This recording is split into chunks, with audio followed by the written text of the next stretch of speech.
Jogi Ramesh పార్థసారథికి counter ఇచ్చారు మాజీ MLA Bode Prasad.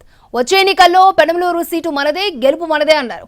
Address లేని వ్యక్తులకు నియోజకవర్గంలో స్థానం లేదన్న బోడే ప్రసాద్ ఇక్కడికొచ్చిన కొత్త బిచ్చగాడికి కుక్క కాటుకు చెప్పు దెబ్బే అంటూ జోగి రమేష్ పై మండిపడ్డారు.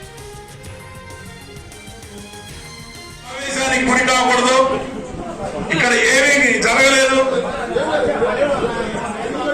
పార్టీ లైన్ దాటి ఎవరిని కూడా బాబు గారు తీసుకునే నిర్ణయం ఏ విధంగా ఉంటుందో అనేది తెలవకుండానే మనం మాట్లాడటం అనేది మంచిది కాదు అనేది నా నిర్ణయం. పుకార్లు నమ్మమాకండి. మీ అందరి దీవెనలతో, చంద్రబాబు నాయుడు గారి ఆశీస్సులతో పెనమలూరు సీటు మనదే, గెలుపు మనదే.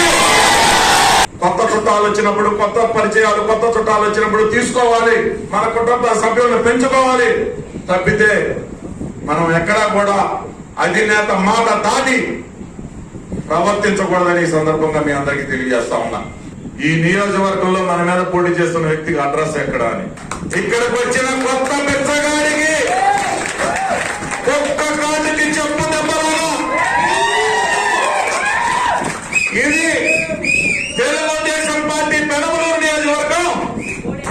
ఇక్కడ అడ్రస్ లేని వ్యక్తులకి స్థానం లేదు అని చెప్పేసి మీరందరూ కూడా గ్రామాల్లో